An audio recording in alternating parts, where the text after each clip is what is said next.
The scream that tore through the Placitas night in 1878 was not hers, but everyone believed it was. Priscilla Cole sat perfectly still in the corner of the general store, her hands folded in her lap, watching as her husband Marcus gesticulated wildly to Sheriff Donovan and half the town council, painting her as something monstrous while she remained silent as stone. "She tried to kill me in my sleep," Marcus declared, his voice carrying through the New Mexico evening air. "Came at me with a kitchen knife, eyes wild like some rabid animal. I barely got away with my life." Priscilla's green eyes remained fixed on the wooden floorboards. She knew the truth. She knew Marcus had come home drunk again, angry about money she had hidden away, money meant for food and supplies he would have gambled away at the saloon. She knew he had grabbed her throat, squeezed until she saw stars, and she had defended herself with whatever was nearby. But who would believe her? Marcus Cole owned the biggest ranch outside Placitas, employed half the men in town, and had the ear of everyone who mattered. "She is dangerous," Marcus continued, his face flushed with artificial distress. "Completely insane. I want her committed to the asylum in Santa Fe. For everyone's safety, including her own." Samuel Kane stood at the back of the crowd, his weathered hands resting on his belt, watching the scene unfold with narrowed blue eyes.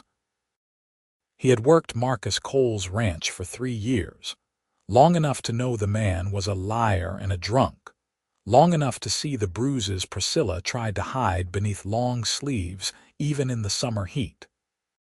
Samuel was a cowboy through and through, had been since he was old enough to sit a horse, drifting from ranch to ranch, never settling anywhere for long. But something about this moment made his jaw tighten with anger. "I seen Mrs. Cole just yesterday," Samuel spoke up, his deep voice cutting through the murmurs. "She was kind as always, bought supplies for the church supper, helped old Mrs. Henderson carry her packages. Does not sound like the behavior of a dangerous woman to me." Marcus's eyes snapped to Samuel, cold and calculating. "Kane, you are fired. Pack your things and get off my property by sunrise." Samuel did not flinch. "I am already packed, Cole. Been meaning to move on anyway, but I will not stand here and watch you railroad an innocent woman." "Innocent?" Marcus laughed bitterly. "Ask Doc Morrison about the scratches on my arms. Ask him about the wild look in her eyes when he examined her. She is not right in the head, never has been." Priscilla finally looked up, her gaze finding Samuel's across the crowded store. Something passed between them, a moment of recognition, of seeing and being seen. Samuel gave her the smallest nod, a promise without words. Sheriff Donovan cleared his throat. "Now, Marcus, maybe we should take a step back here. If your wife is unwell, maybe she just needs rest, not an asylum. Those places are harsh. She needs to be locked up where she cannot hurt anyone," Marcus insisted. "I have already sent for the transport wagon. It will be here tomorrow evening." The crowd murmured their assent, their fear of Marcus Cole's influence outweighing any sympathy they might have felt for his wife. Priscilla felt the walls closing in, felt her future being decided by men who had never asked her side of the story. Samuel pushed through the crowd. "Mrs. Cole, would you like to tell these people what really happened?" Priscilla's voice came out steady despite her trembling hands. "My husband came home drunk. He was angry I would not give him money for cards. He attacked me. I defended myself. That is the truth." "She is lying," Marcus said immediately. "See how calm she is. That is not natural. A normal woman would be crying, hysterical. She is cold, unfeeling, dangerous. Or maybe she is just tired of being hurt," Samuel said quietly. "Maybe she has cried all the tears she has got left." Marcus stepped toward Samuel, his face red. "You are making a very big mistake, Kane. I have friends, influence. You will not find work in this territory again." I will take my chances, Samuel replied evenly. The sheriff intervened before things could escalate. Everyone calmed down. Marcus, take your wife home. We will discuss this tomorrow when heads are cooler. She is not going back to that house, Samuel said. Not with him. Marcus laughed harshly. She is my wife. She goes where I say. The church has rooms. Reverend Thompson spoke up from the crowd, his conscience finally pricking him. Perhaps Mrs. Cole could stay there tonight, just until matters are settled. It was a small mercy, but Priscilla took it. She rose on shaking legs and followed the Reverend out into the night, feeling Samuel's protective presence behind her, even as Marcus shouted threats and accusations at their backs. The church was quiet and cool, smelling of candle wax and old wood. Reverend Thompson showed Priscilla to a small room behind the sanctuary, furnished simply with a narrow bed and a washstand. I will be just down the hall if you need anything, he said kindly before leaving her alone. Priscilla sat on the bed, finally allowing herself to shake. Tomorrow they would come for her. Tomorrow she would be taken away to an asylum where she would be forgotten, locked away while Marcus lived freely, spending her dowry and finding another woman to torment. She had no family left, no one to advocate for her. Her parents had died of cholera 2 years ago, and Marcus had isolated her from what few friends she might have made in town. A soft knock on the door made her jump. Mrs. Cole, it is Samuel Kane. May I speak with you? Priscilla opened the door cautiously. Samuel stood in the hallway, his hat in his hands, looking oddly formal despite his dusty riding clothes. I am sorry to bother you, but I wanted you to know you have got at least one person in this town who believes you. Thank you, Priscilla whispered. But believing me will not change what happens tomorrow. Maybe not, Samuel agreed, but running might. Priscilla stared at him. What? I've got 2 horses saddled and ready, supplies for a week, maybe more if we are careful. I know these territories, no places we can go where Cole will not find us. You do not have to go to that asylum. You do not have to let him win. You would help me run. Why, you barely know me. Samuel met her eyes steadily. Because it is the right thing to do. Because I have watched too many people get crushed by men like Marcus Cole. Because maybe I am tired of moving on alone and doing nothing that matters. If we are caught, they will hang you for kidnapping, Priscilla said. They would have to catch us first, Samuel replied with a hint of a smile. I am a pretty good rider. Are you? Priscilla thought of the asylum, of the stories she had heard about women locked in those places, drugged and forgotten. She thought of Marcus's hands around her throat, the certainty that if she stayed, he would eventually kill her. And she thought of this cowboy standing before her, risking everything for a woman he barely knew. I can ride, she said firmly. Give me 5 minutes. They moved through the night like ghosts, keeping to the shadows as they made their way to where Samuel had hidden the horses behind the old mission ruins. The animals were good stock, sturdy and calm, loaded with saddlebags full of supplies Samuel had bought with his last wages. Where will we go? Priscilla asked as she mounted, her skirts adjusted for riding. North into Colorado, then maybe west to California, Samuel said. Plenty of places a man and woman can disappear, start fresh. But first we need to put distance between us and Placida's. They rode hard through the night, the New Mexico landscape silver under the moon. Priscilla had not felt freedom like this in years, the wind in her hair, the powerful animal beneath her, the open sky above. Behind her, her life as Marcus Cole's wife faded with every mile. Ahead was uncertainty, but uncertainty was better than the certainty of suffering. As dawn broke pink and gold over the mountains, Samuel led them to a small canyon with a hidden spring, a place he had discovered years ago in his wanderings. They watered the horses and made a cold camp, not daring to light a fire that might give away their position. "You should rest," Samuel said. "I will keep watch. They will not start tracking us until they discover you are gone, and that will not be until mid-morning at the earliest." Priscilla was exhausted, but her mind raced. "Mr. Kane, I do not know how to thank you." "Samuel," he corrected gently. "And you do not need to thank me. Just stay alive and free. That will be thanks enough."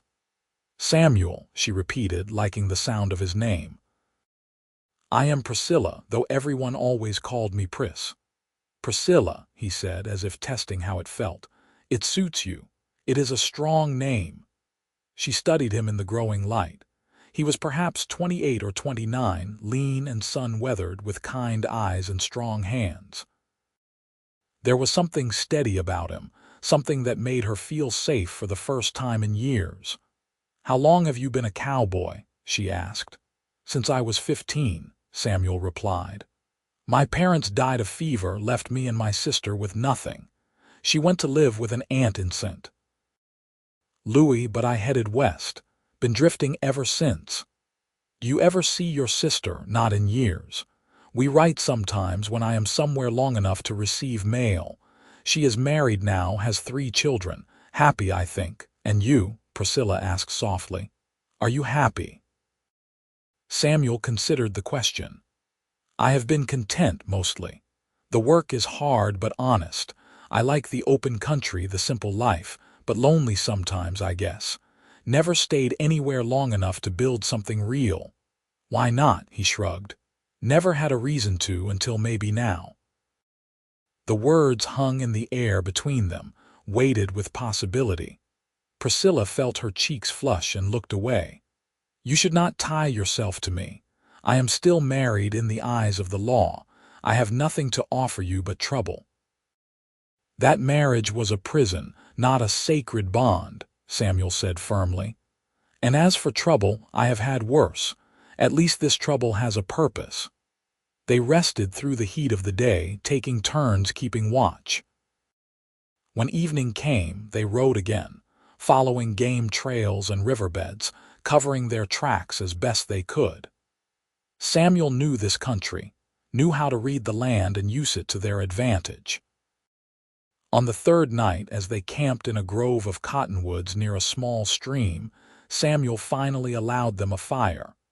They heated beans and coffee, and the simple food tasted like a feast after days of hardtack and jerky. "You think he is following us?" Priscilla asked, staring into the flames. "Probably sent men after us," Samuel said. "But we have got a good lead, and they do not know this country like I do. If we are smart, we will make it to Colorado in another week." "And then what?" "Then we find a place to settle, somewhere no one knows us. I can work any ranch, and you can be whoever you want to be. Start fresh." Priscilla turned to look at him. "Why are you doing this? Really?" Samuel was quiet for a long moment. "My mother was like you. My father was not a bad man, but he had a temper. I was too young to understand, but I saw the bruises, heard the arguments. After they died, I found her diary. She wrote about wanting to leave but having nowhere to go, no way to survive on her own. It broke my heart to read those words. I guess I wish someone had helped her the way I am helping you." Priscilla reached across the fire and took his hand. "I am sorry about your mother, but I am grateful you are here now." Samuel squeezed her hand gently before releasing it. "You should sleep. We have got another long ride tomorrow." As the days passed, they fell into a rhythm. Riding before dawn and after dusk, resting during the heat of the day, slowly making their way north. They talked to pass the time, sharing stories of their lives. Priscilla told him about her childhood in Missouri, the daughter of a schoolteacher and a seamstress, how she had loved books and flowers and had dreamed of becoming a teacher herself. Marcus had seemed charming at first, a successful rancher from the territories, offering her adventure and security. She had not seen the darkness in him until after the wedding, when they were far from her family, and she was completely dependent on him. Samuel told her about learning to rope and ride, about sleeping under the stars and driving cattle across vast ranges, about bar fights and winter storms and the camaraderie of the bunkhouse. He spoke of beauty he had seen, sunrises over mesas and wild horses running free, of the satisfaction of hard work and the peace of solitude. "You ever want more than drifting?" Priscilla asked one evening as they rode through a meadow full of wildflowers. "I have been thinking about that lately," Samuel admitted. "A man cannot drift forever. Eventually he gets old, gets hurt, and then what? I have been saving money for a few years now, thinking maybe I would buy a small place somewhere. Nothing fancy, just a few acres, some cattle. A place to call home." "That sounds wonderful," Priscilla said wistfully. "Maybe in Colorado we could find something like that," Samuel suggested carefully. "A partnership if you wanted. I know you are not ready for anything more, and I am not asking for that. But two people together could build something better than either could alone." Priscilla considered his words. The idea of having a home again, a place where she was safe, where she could grow things and raid and simply be herself, was almost too good to imagine. And Samuel had proven himself trustworthy, had asked for nothing from her but her company and her survival. "I would like that," she said finally. "A partnership." Samuel's face broke into a genuine smile, the first she had seen from him, and it transformed his features from weathered and serious to almost boyish. "Then that is what we will aim for." They crossed into Colorado on a golden afternoon, the mountains rising purple and magnificent in the distance. Samuel led them to a small town called Silverton, nestled in a valley and surrounded by aspen groves. It was a mining town, growing fast with the silver strikes, full of newcomers where two more would not raise questions. They found a modest boarding house run by a widow named Mrs. Fletcher, who asked no questions and accepted cash. Samuel rented 2 rooms, making it clear they were separate quarters, protecting Priscilla's reputation even as they traveled together. That evening they walked through the town, observing the bustling streets and new construction. "This place is growing," Samuel observed. "That means work. I can hire on at one of the ranches outside town, save money faster here than in New Mexico." "I could work too," Priscilla said. "I saw a notice at the general store they need a bookkeeper. I am good with numbers." Samuel looked at her with admiration. "You are full of surprises, Priscilla Cole." She flinched at the surname. "I do not want to be a Cole anymore. Is there a way to change that?" "When we get settled, we can look into it," Samuel promised. "For now, maybe just go by your first name." Plenty of people out west do not stand on formalities. Over the following weeks, they settled into life in Silverton. Samuel found work at the Double R Ranch, wrangling horses and mending fences. Priscilla was hired at Morrison's General Store, keeping their accounts and helping customers. They fell into a comfortable routine, meeting for dinner at the boarding house each evening, talking about their days and their plans. Mrs. Fletcher took a liking to them both. "You two make a fine couple," she said one evening as she served them pot roast. "When is the wedding?" "Oh, we are not together like that," Priscilla said quickly, her cheeks flushing. Mrs. Fletcher raised an eyebrow. "Could have fooled me the way you look at each other, but I suppose these things happen in their own time." After she left, Samuel cleared his throat awkwardly. "I apologize if people assuming things makes you uncomfortable." "It does not," Priscilla said softly. "Not with you, but I am still legally married even if I feel no attachment to that marriage."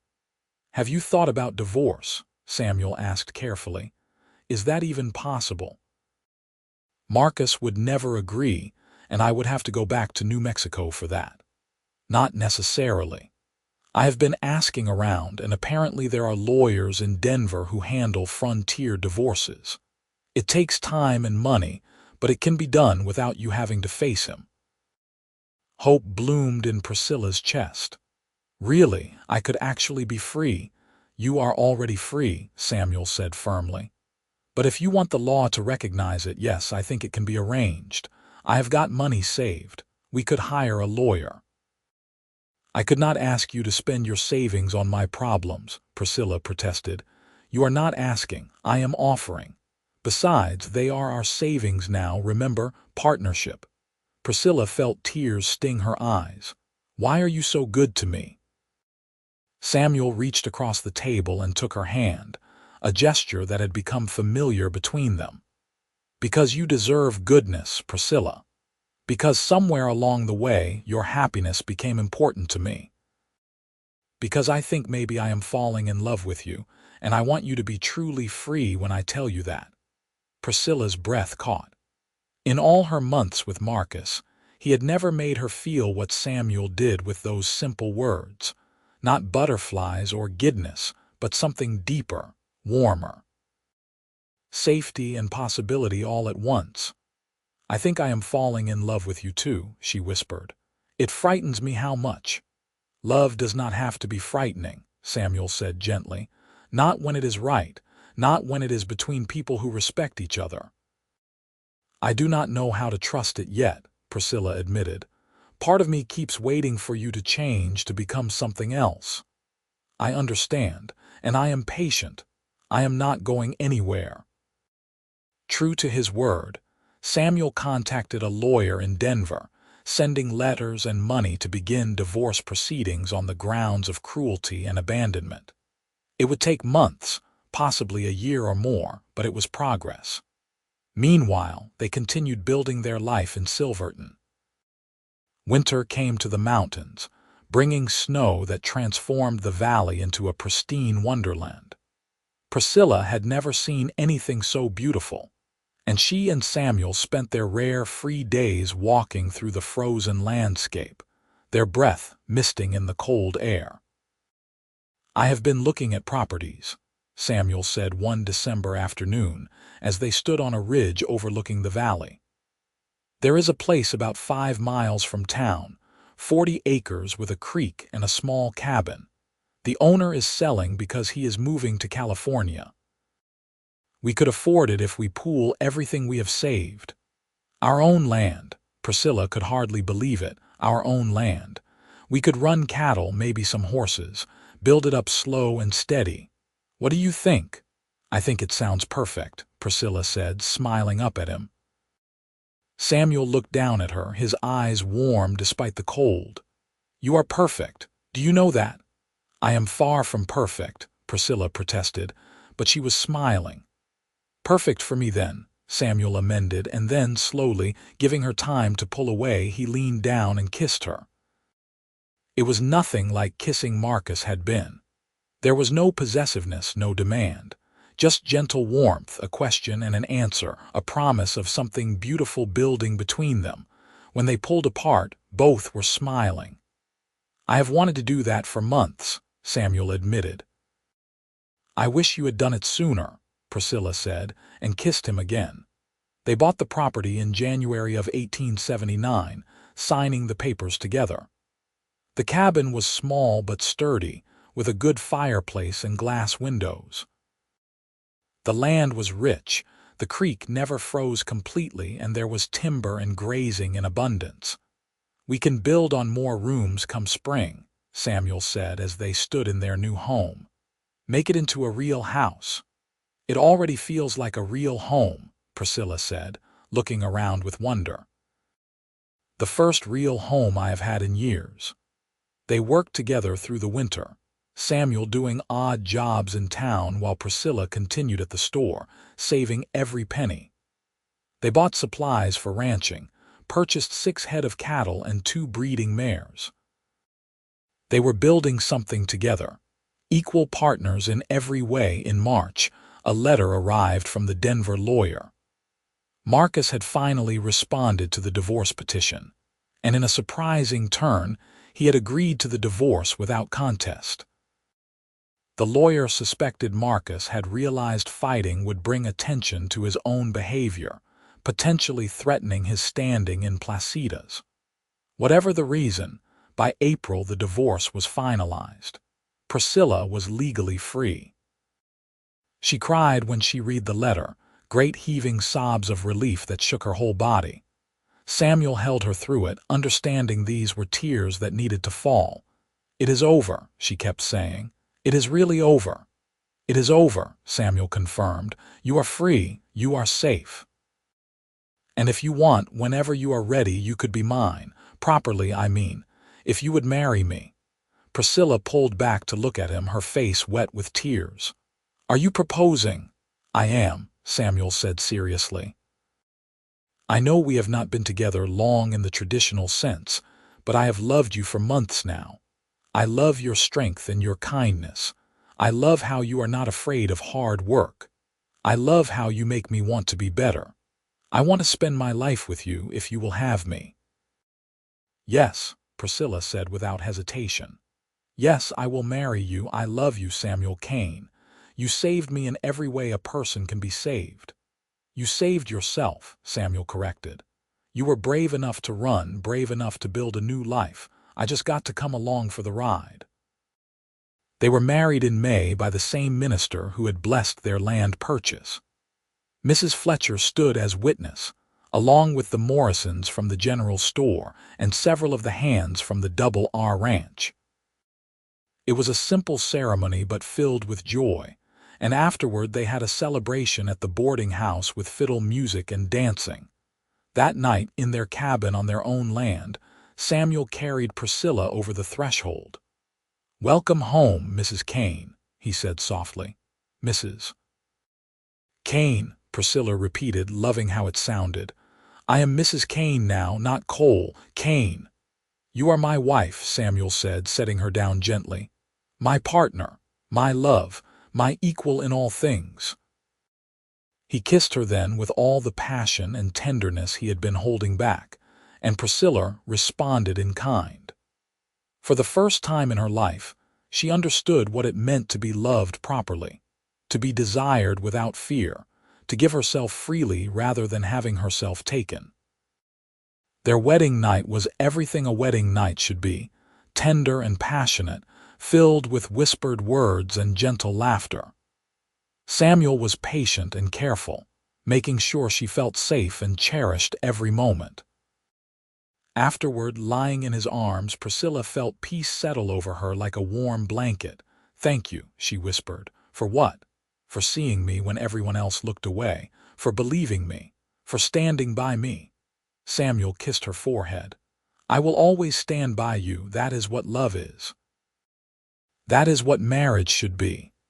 The years that followed were marked by hard work and steady growth. Their ranch, which they named the Broken Chain in honor of Priscilla's freedom, prospered. They built additions onto the cabin, turning it into a proper house with a big kitchen where Priscilla loved to cook, and a library where she kept her growing collection of books. Samuel proved to be a natural rancher, and their herd grew from 6 cattle to nearly 100. The horses they bred were known throughout the territory for their quality. In the spring of 1880, Priscilla discovered she was pregnant. She was terrified at first, memories of Marcus making her fear what motherhood might mean. But Samuel was overjoyed and gentle with her fears. "This baby will be born into love," he told her, his hand on her still flat belly. "Our child will never know fear or violence. I promise you that." Their son was born in December, a healthy baby boy they named Jacob after Samuel's father. Samuel cried when he held his son for the first time, and Priscilla fell even more deeply in love with her husband watching him cradle their child. "He is perfect," Samuel kept saying. "Perfect." Fatherhood suited Samuel beautifully. He was patient and playful, singing to Jacob and carrying him everywhere. As the baby grew into a toddler, Samuel taught him about horses and cattle, about the land and the sky. Priscilla watched them together and felt her heart might burst with happiness. In 1882, they had a daughter, Sarah, named for Samuel's mother. She had Priscilla's green eyes and Samuel's steady temperament. Their family felt complete, their house filled with laughter and love. Sometimes, in quiet moments, Priscilla thought about her old life in Placitas. She wondered if Marcus had remarried, if anyone in that town ever thought about her. But mostly she did not think about it at all. That life felt like it had happened to someone else, a different woman in a different world. One evening, as they sat on the porch watching the sunset paint the mountains gold and pink, their children playing in the yard, Samuel took Priscilla's hand. "Happy?" he asked simply. "Happier than I ever thought possible," Priscilla replied honestly. "Sometimes I wake up afraid this is all a dream." "It is real," Samuel assured her. "This life, this love, it is all real, and it is ours." "Thank you for standing by me," Priscilla said, "for seeing the truth when everyone else believed the lies." "Thank you for being brave enough to run," Samuel countered, "for trusting me enough to let me help, for loving me back." Jacob ran up to the porch, his small face serious. "Papa, come see what Sarah did to the chickens." Samuel laughed and stood. "What did your sister do now?" "She let them all out, and they are everywhere." As Samuel went to deal with the chicken crisis, Priscilla sat back in her chair, watching her family with deep contentment. The girl Marcus had tried to paint as crazy and dangerous had become a successful rancher's wife, a mother, a woman respected in her community. The cowboy who had risked everything to stand by her had become her husband, her partner, her truest love.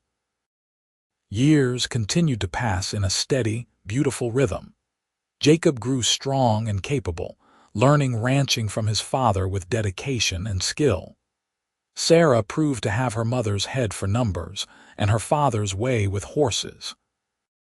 In 1885, Priscilla gave birth to twin boys, Matthew and Thomas, completing their family in a way that felt exactly right. The Broken Chain Ranch became known throughout Colorado, not just for quality livestock but for fair dealing and honest work. Samuel hired men who needed a second chance, men who reminded him of himself, and he treated them with respect. Priscilla kept the books and managed the household, but also taught the children to read and write, creating a small school that eventually included children from neighboring ranches. In 1888, a letter arrived from New Mexico that made Priscilla's hands shake. Samuel found her in the kitchen, pale and staring at the paper. "What is it?" he asked with concern. "It is from a lawyer in Placitas. Marcus died, kicked by a horse, they say. He left debts and no will. They are asking if I have any claim to his property." Samuel sat down beside her. "Do you want to make a claim?" Priscilla shook her head slowly. "No, that life is dead to me. Let his creditors have whatever is left. I want nothing from Marcus Cole, not even in death. Are you all right?" Samuel asked gently. Priscilla took a deep breath and then smiled. "I am more than all right. I am free, truly free. He cannot haunt me anymore, not even in my thoughts. He is gone and I am here with you, with our children, with this beautiful life we built. I am perfectly all right." She burned the letter in the fireplace that evening, watching the paper curl and blacken. Samuel stood behind her, his arms around her waist, and together they watched the past turn to ash. "That is the last of it," Priscilla said softly. "The very last tie to that old life." "And now there is only forward," Samuel said, kissing her temple. "Only our life, our future." In 1890, the town of Silverton threw a celebration for the Kane's ranch, recognizing them as founding pillars of the community. At the celebration, the mayor gave a speech about hard work and integrity, about how the Kanes represented the best of Colorado's frontier spirit. Priscilla stood beside Samuel, their children around them, and felt tears of joy prick her eyes. 12 years ago, she had been a desperate woman fleeing in the night, branded as crazy and dangerous by a cruel husband. Now she stood in the sunlight, honored and respected, surrounded by love. This is what happens when someone stands by you. she whispered to Samuel. "When someone sees your truth and refuses to let you fall. This is what happens when someone is brave enough to rise," Samuel whispered back. "You did this, Priscilla. You built this life." "We built it," she corrected. "Together." Their oldest children were teenagers now. Jacob 16 and already a skilled rancher, Sarah 14, and showing signs of becoming a fine horsewoman and sharper businesswoman than either of her parents. The twins were 10, wild and joyful, keeping everyone on their toes. The house was loud and busy and full, exactly as a home should be. As the years rolled into the 1890s, the broken chain continued to thrive. Jacob took on more responsibilities, preparing to eventually take over the ranch. Sarah surprised everyone by announcing she wanted to attend Teachers College in Denver, determined to get an education, and then return to teach in Silverton.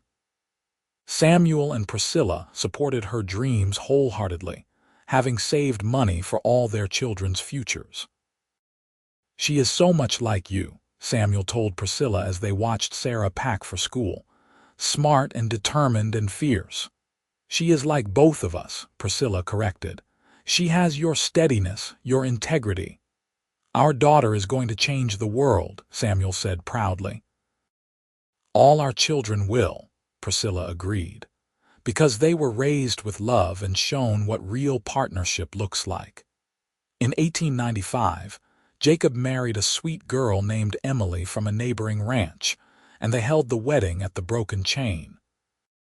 It was a beautiful day, warm and clear, with everyone they loved in attendance. Watching her son say his vows, Priscilla thought about how different her own first wedding had been, how full of false promises and hidden darkness. Jacob's wedding was full of light and honesty, a true partnership being formed. "You are crying," Samuel said softly, handing her a handkerchief. "Happy tears," Priscilla assured him. "Just so grateful he found someone who truly loves him, that all our children will know what real love looks like." "They learned from the best example," Samuel said, squeezing her hand. By 1896, Jacob and Emily had given them their first grandchild, a baby girl they named Priscilla after her grandmother. Holding her tiny namesake, Priscilla felt the circle complete. She had survived, escaped, rebuilt, thrived, and now her legacy would continue in this perfect innocent child who would never know fear or shame, only love and safety. Sarah returned from college with her teaching certificate and immediately started teaching in Silverton's new schoolhouse. The twins, now young men of 16, worked the ranch with their father, strong and capable. The Broken Chain employed 15 hands, ran 300 head of cattle and bred horses that were sought after across 3 territories. One evening in late summer, Samuel and Priscilla rode out to the ridge where he had first told her about buying the land. They did this sometimes, escaping the busy household to remember where they had started. 18 years, Samuel said, looking out over their property. 18 years since we ran away in the night. The best 18 years of my life, Priscilla said. Every day with you has been a gift. I was just a cowboy with a good horse and decent instincts, Samuel reflected. I had no idea what we were starting. You were a man who saw truth and acted on it, Priscilla corrected. A man who stood by me when the whole town was ready to lock me away. That makes you more than just a cowboy. That makes you a hero. Samuel laughed, embarrassed. I am no hero. I just did what was right. Exactly, Priscilla said, leaning against him. You did what was right when it would have been easier to look away. That is the very definition of heroism. They sat in comfortable silence, watching the sun set over the mountains, turning the sky into a masterpiece of purple and gold and crimson. Below them, their ranch spread out, their home with smoke rising from the chimney, their children and grandchild safe inside. You ever regret it? Samuel asked suddenly. The running, the sacrifice, all the years you can never get back. Not for one single moment, Priscilla said firmly. Those years I lost with Marcus were already wasted. You gave me a real life, Samuel. You gave me everything that matters. We gave each other everything that matters, Samuel corrected, echoing her own words from years past. Partners, remember, partners, Priscilla agreed, kissing him softly. Forever and always. As the new century approached, the Kanes became fixtures in Colorado society. They were respected not just for their successful ranch but for their character. Samuel served on the town council, advocating for fair treatment of workers and investment in schools. Priscilla ran a charity helping women in difficult circumstances, having never forgotten where she came from. They gave back to the community that had welcomed them, that had given them a chance to start over. In 1899, they celebrated their 20th wedding anniversary with a party that brought together friends from across the state. Their 5 children were all there, Jacob with Emily and their 2 daughters, Sarah with the man she was courting, a lawyer from Denver named Patrick, the twins with their sweethearts. The house overflowed with love and laughter. Mrs. Fletcher, now elderly but still sharp, pulled Priscilla aside during the celebration. "I told you back then you made a fine couple. I am glad I was right." "You were very right," Priscilla said, hugging the woman who had been their first friend in Silverton. "Thank you for believing in us." "Easy to believe in real love when you see it," Mrs. Fletcher said. "You two have that rare thing, the kind of love that makes other people believe in goodness." That night, after all the guests had left and the children were settled, Samuel and Priscilla sat on their porch under a blanket of stars. 20 years married, Samuel mused. Nearly 21 years since that night we rode away from Placida's. It feels like yesterday and like a lifetime ago all at once. "I remember being so frightened," Priscilla said. "Not of running, but of hoping. I was afraid to believe you were real, that this chance was real." "I was frightened too," Samuel admitted. "Afraid I would fail you somehow, that I would not be enough." "You have always been more than enough," Priscilla said firmly. "You have been everything, Samuel. Everything I needed, everything I dreamed of but thought I could never have." Samuel pulled her closer. "I love you more now than I did then. I did not think that was possible, but every year with you, every day, I love you more." "I know exactly what you mean," Priscilla said. "My love for you has grown with every kindness, every laugh, every challenge we have faced together. You are woven into every part of my life, every part of my soul." They kissed under the stars, the same passion they had always shared, tempered now with decades of trust and partnership. When they pulled apart, both were smiling. "Let us make a promise," Samuel said, "that we keep doing this, sitting here together, no matter how old we get, that we never stop talking, never stop appreciating what we have." "I promise," Priscilla said, "to love you and sit with you and appreciate every single day we are given for the rest of my life." The turn of the century brought changes to Silverton and to the broken chain. The ranch continued to prosper under the combined leadership of Samuel and Jacob. Sarah married her lawyer and moved to Denver but visited often, bringing her husband into the extended family with warmth. The twins each found wives and began building their own lives, though both stayed involved with the ranch. In 1903, Priscilla became a grandmother for the 5th time when Sarah had a son. She traveled to Denver for the birth, and holding her grandson, she thought about the woman she had been 25 years ago, desperate and afraid. That woman would never have believed she would live to see this day, to hold her daughter's child in freedom and joy. "You look thoughtful, Mother," Sarah said from the bed. "Just grateful," Priscilla replied. "So grateful for all of this." "Father told me once about how you two met," Sarah said. About how you ran away in the night, how he stood by you when no one else would. You were so brave." "Your father was the brave one," Priscilla said. "I was just desperate." "Desperation that leads to action is a form of bravery," Sarah said wisely. "You saved yourself and father helped. Together you built something beautiful. That is what I want with Patrick, what I have with Patrick. The kind of partnership you and father have." "Then you will be very happy," Priscilla said, kissing her daughter's forehead.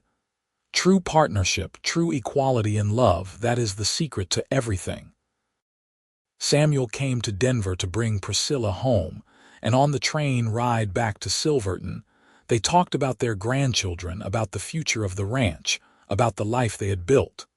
5 grandchildren, Samuel marveled. "Can you believe it?" "Sometimes I still cannot believe we have 5 children of our own," Priscilla admitted. "This whole life feels like a miracle." "It is not a miracle," Samuel said. "It is what happens when 2 people refuse to give up, when they work together and love each other properly. It is what you deserve, what we both deserve." As they rode through the mountains toward home, Priscilla looked at Samuel, seeing the gray threading through his dark hair, the lines around his eyes from years of squinting into the sun, the calluses on his hands from decades of ranch work. He was no longer the young cowboy who had helped her escape, but something better. He was her partner of 24 years, the father of her children, the love of her life. "I would choose you again," she said suddenly. "If I could go back to that night in Placida's, knowing everything that would happen, all the hard times and the good, I would choose you again without hesitation." Samuel turned to her, his eyes soft. "And I would choose you. Every time, in every version of our lives, I would choose you." They rode into Silverton as the sun set, coming home to the life they had built together, the ranch that bore the name of Priscilla's freedom, the family that had grown from 2 desperate people and a choice to be brave. The Broken Chain Ranch continued to thrive into the new century. As Samuel and Priscilla grew older, they gradually stepped back from the day-to-day operations, letting Jacob take over more and more responsibility. But they never stopped working entirely, never stopped caring for the land and animals that had been their livelihood for so long. In 1908, the town of Silverton held a celebration for the Kanes' 30th wedding anniversary. The whole community turned out, a testament to the respect and affection they had earned over 3 decades. People gave speeches about Samuel's integrity and Priscilla's kindness, about how they had built not just a successful ranch, but a legacy of good treatment and fair dealing. Standing before the crowd, Samuel pulled Priscilla close. "I am not much for speeches," he said, his voice carrying across the gathered crowd. "But I want everyone to know that everything good in my life came from one decision 30 years ago. I chose to believe a woman when everyone else called her a liar. I chose to stand by her when it would have been easier to walk away. And she chose to trust me, to build a life with me. Everything else, all of this, came from that choice. So if you want to honor us today, honor the power of seeing truth, of standing up for what is right even when it is hard." That is what we tried to do, and we have been blessed because of it. The crowd applauded, but Priscilla only had eyes for her husband. "I love you," she mouthed, and he smiled at her, that same steady smile that had given her courage 30 years ago. As they grew older, Samuel and Priscilla spent more time traveling, visiting their children and grandchildren scattered across Colorado and beyond. They returned to Silverton between trips, to the ranch and the home they had built together, the place that would always be the center of their world. In the summer of 1910, as they sat on their porch watching the sunset for the 1000th time, Samuel took Priscilla's hand. "You remember what I said to you that first night?" he asked. "When I offered to help you run, you said I did not have to go to the asylum," Priscilla replied. "That I did not have to let Marcus win," And I was right, Samuel said with satisfaction. He did not win, you won, we won. We did, Priscilla agreed, squeezing his hand. We built a good life, Samuel Kane, a beautiful life. The best life, Samuel said, and I got to spend it with you. They sat together as the sun disappeared behind the mountains, painting the sky in shades of gold and rose. Two people who had found each other in the darkness and built something luminous together. Behind them, their home was full of family visiting for the summer, grandchildren playing, children talking and laughing. Ahead of them, whatever years remained to be spent together. The girl who had been called crazy and dangerous had become a woman of respect and substance. The cowboy who had risked everything to stand by her had become her husband, her partner, her forever love. They had taken fear and turned it into hope, taken desperation and turned it into determination, taken a dark night and turned it into 32 years of light. And on that porch, in the gentle summer evening, they held hands and watched the sun set on another perfect day of the life they had built together. The life that had begun with one brave choice and grown into something more beautiful than either had dared to dream.